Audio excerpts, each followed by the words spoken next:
Okay, so in this video we will be searching for a place to start our kingdom. But the local population does not like that very much. And you will see all about that later in this video. Well, let's get started. Last video we ended up with a bunch of new soldiers for our kingdom. And now we're strong enough to find a place for ourselves to settle down. But inside of Hench it's getting way too crowded for me and a lot of my guys had bounties over here. So we were no longer able to run around freely and we're getting beat up pretty fast a lot of times, and some of my guys also were slaves, so for me the logical options were wait out the bounties or try to create my kingdom somewhere on the map. And I chose for the latter. As you can see, we're outside of Hench right now. We are just attacked by some of the samurai gate guards. I thought I had everyone that was or had a bounty or was a slave inside the arms of someone else, but apparently they still attack you. So we're now licking our wounds and waiting for our guys to heal up. So we were almost healed up all the way, and then we were attacked by some skimmers. These guys deal a lot of damage if they can hit you. I mean, not life-threateningly, but just annoying, you know, at this stage. There were like 4, so I took their meat and claws and shit. So it's not all too bad, but it's just more waiting now because my guys have to heal again. So my guys are healed up. Let's find a place to call home.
So, we have arrived at the hub.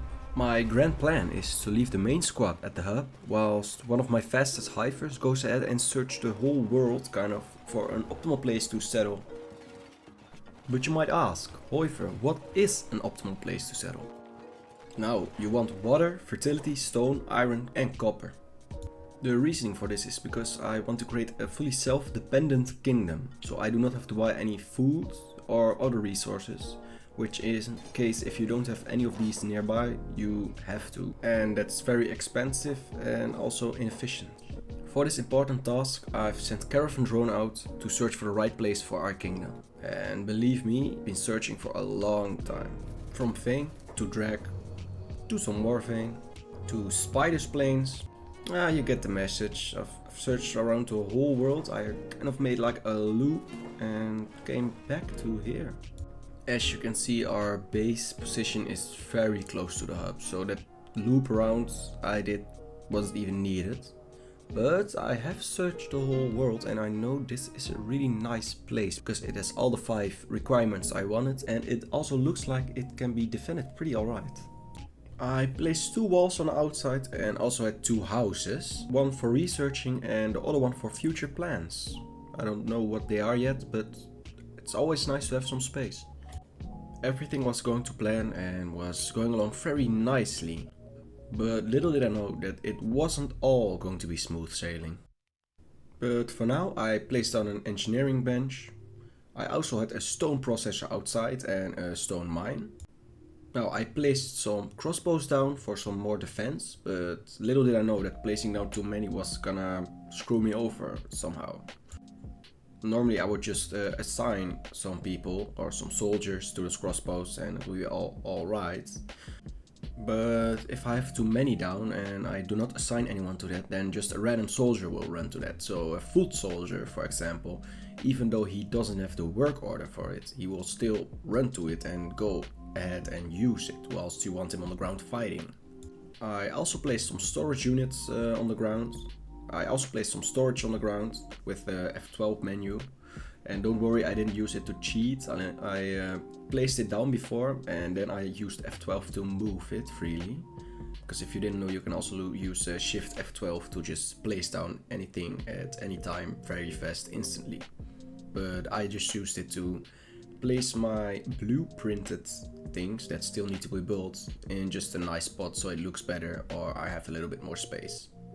You will see me doing this more throughout this series. But just keep in mind that I only do this with blueprints that are not built yet, or just with buildings that already were built by me with resources. So just right now the Band of Bones raided us in an ambush. I did not get a warning and it totally took me by surprise and I was not ready. If you don't know who the Band of Bones are, let me introduce them to you. The Band of Bones are a group of exiled Shek warriors who have been cast out from the main Shek kingdom for breaking laws or dishonoring traditions. They are a formidable foe when it comes to strength, but luckily they don't come in huge groups and are relatively bad in terms of armor. They are also very hungry always, which also negates their strength. They have a leader called Tora the Fearless who has a 10k bounty on her head, and they reside in their camp called the Exile Camp, very close to a way station. So needless to say, these guys wounded us very much, but we really didn't have anything they were interested in, so they left pretty fast. We also didn't have a lot of time to lick our wounds since the slave traders very sneakily, after the assault of the Band of Bones, attacked us, trying to enslave us all. Normally we could take these guys on easily, since their stats aren't all that good and their armor also isn't, whilst their weapon is also pretty ass. Their stats are in between 20 to 30, but we were battered and bruised very badly. Needless to say, we lost this fight. And it would cost us very dearly because everyone was enslaved. With our Garu as an exception, since they cannot be enslaved and otherwise he would get butchered, so I sent him away. This was looking extremely bad, but some of our guys were still fast enough to outrun the slavery, which is pretty nice. Luckily the slavers aren't very fast, so the ones that could run, I would let them take off their shackles and have them pick up the guys that were unconscious. This way, I was able to take almost everyone back to safety, relatively safely. Reasoning why the slavers didn't really budge is because there were also a lot of unconscious Band of Bones still at my base, which also got enslaved. Kind of my saviors in this scenario. Otherwise all of my hivers would be under strict supervision of the slavers, but they were too occupied to watch everyone, so if one of my guys ran away they just didn't chase because they had too much people to watch for. But we still weren't fully complete. We missed like 2 or 3 people who were just tossed over the arm of the slavers who were taking them with to their camp. I sent my most unscathed and strongest warrior over there to retrieve them back and challenge the slavers for our second round. We got Farmer Grady back and his equipment too. Then I challenged the slaver who had Prince Fawn in his arms. This had to go right, otherwise Prince Fawn would be sold into slavery. It was all or nothing. With Farmer Grady still around his arm, he went for the kill. The slaver is getting damaged very much right now. And we are luckily getting help by this random bone dog. The slaver is bleeding out very fast. He still hasn't had even one hit on us. But then he started to fight back. And as you can see, we're still very much wounded. One good hit and we're unconscious, and Prince Fawn will be sold into slavery.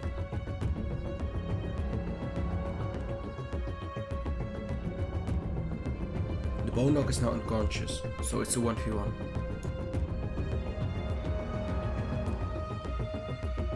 Yes! Prince Fawn is safe. But there's still one of our elite Swarmclaw soldiers being taken away. And this time being surrounded by a lot more slavers, by the main group. But we do have one advantage with Prince Fawn over here, who has a crossbow, which we can use. With the crossbow given to someone else who can fight, because Prince Fawn is now walking at 2 miles per hour. With the same Swarmclaw that saved Prince Fawn, I went ahead and tried to rescue our last captive hiver. Something absolutely perfect was happening. The other slavers were way too busy with hauling all the other prisoners back. So now it's a 1v1, and I can just use a hit and run tactic to take him out. Will I actually be able to save everyone from this nightmare?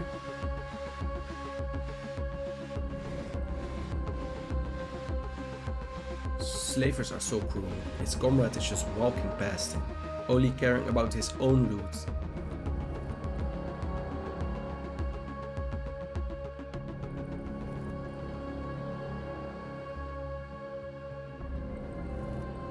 Prince Fawn has also now arrived, so the odds are even more in our favor since it's 2v1. Though he got immediately knocked out. But the hit and run tactic seems to work very nice. The guy is almost dead.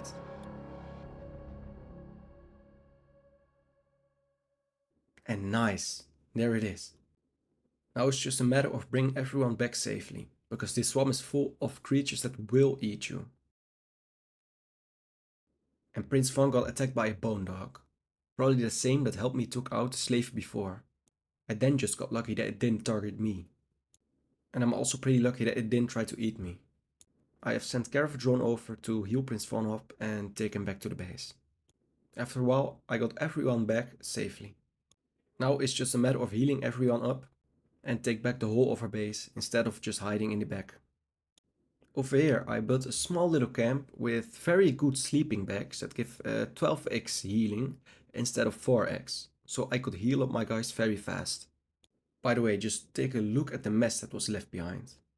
So I started to clean up everything and habitate back into my own home. I also found this other hiver outside of our base with nowhere else to go since he was a drifter, and I also took him into our party. We needed more laborers slash farmers, so I just slapped farmer in front of his name. So at the moment we finally moved back into our old homes.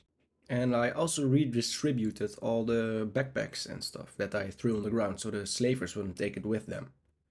The only thing we really lost were some weapons, and I'm not that mad about it, since we still have weapons at least, without losing any of our hivers.